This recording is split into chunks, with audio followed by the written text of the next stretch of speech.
Oltre 500 le persone che hanno partecipato ieri al convegno organizzato dalla UIL sul tema crisi socio-economica della provincia agrigentina, che è servito anche da apripista alla maxi manifestazione contro l'isolamento in programma il sabato prossimo 25 gennaio con concentramento previsto lungo la strada degli scrittori. All'incontro è stato presente anche il segretario nazionale della UIL Carmelo Barbagallo, che ha voluto toccare con mano i drammatici dati snocciolati dal segretario provinciale della UIL Gero Acquisto nel corso di un altro convegno svoltosi prima di Natale al CUA. Barbagallo si è anche espresso su tematiche nazionali quali le future pensioni, quota 100 e reddito di cittadinanza. Noi abbiamo chiesto di insediare le due commissioni che questo governo ha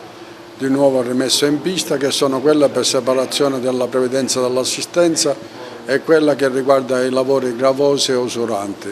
Partiremo da questo per sapere di disegnare una nuova riforma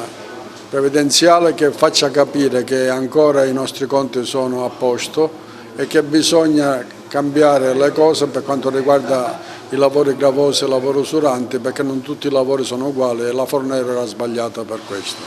Non ci interessano i numeri, vogliamo che si insediano i tavoli per discutere seriamente di come fare una riforma previdenziale che tenga conto di tutti questi aspetti. Tenga conto anche dell'inserimento dei giovani, che con il reddito di cittadinanza si pensava che il problema fosse risolto, invece è stato risolto perché la gente viene pagata per non fare nulla.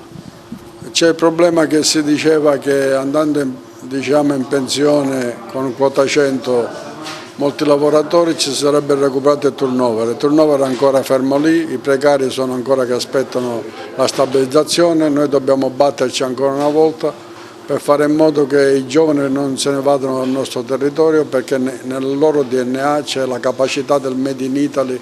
che ci ha fatto diventare la quinta potenza economica del mondo.